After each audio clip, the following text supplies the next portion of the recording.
This is James Page for SoldierMod TV at DSEI 2023 in London's Docklands. I'm on the Thales stand now with Ciaran McCloskey. Ciaran, thanks for joining us. It's good to see you. Thales at DSEI 2023. Maybe give us a little bit of an overview of what you're here to show everyone. Thank you. Yes, we have a very busy stand. We're covering land, naval and a lot of drones this year. I'm on the land part of the stand, and in particular looking at land comms. The theme really this year is about the integration of the on the battlefield. So integrating all the different layers of the comms so that it appears seamless and flat network. Also integrating with the what else is going on in the spectrum. So we may have some jammers in the spectrum, but we still want our comms to work and for those jammers to work at the same time. And getting the picture to all the soldiers on the battlefield so we know who our friends are and where they are at all times. Very important. Yes, we've been talking a lot the last couple of days about situational awareness, which is vitally important. But we're here in front of this gentleman behind us in showing off all the different kit. It's a wonderful system. Maybe you could just tell us some of the things we can see behind you. Certainly, yeah.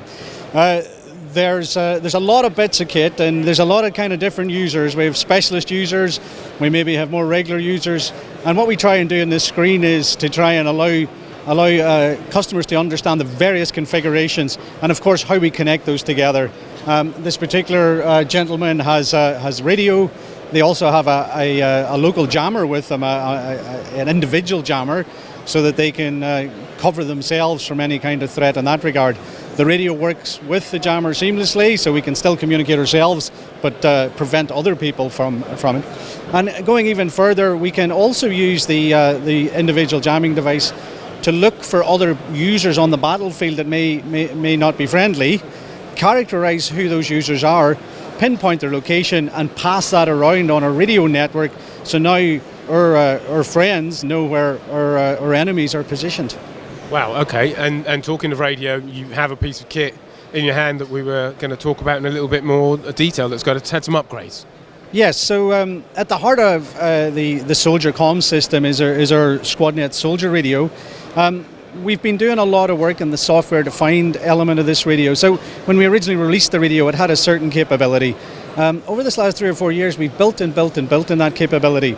So it really is delivering the promise of software-defined radio. And we recently had a customer who had purchased the radio but wanted to deploy into perhaps more challenging situations where more of a sort of a peer contest, and they needed the radio to act differently. One key thing was that the radio couldn't be detected or be very difficult to detect.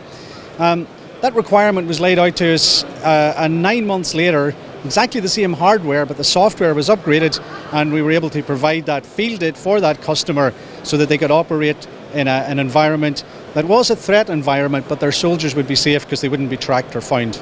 Wow, with the same level of connectivity as it always had? Identical connectivity, just a different approach to how we delivered that, and keeping us a very discrete profile on the RF spectrum.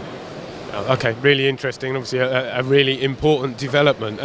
But we know you've got a really busy stand, so we'll let you get back to it. But thank you very much for taking us through some of the things we can see today. And maybe we'll have a look at the gentleman behind us in a minute. Thanks very much.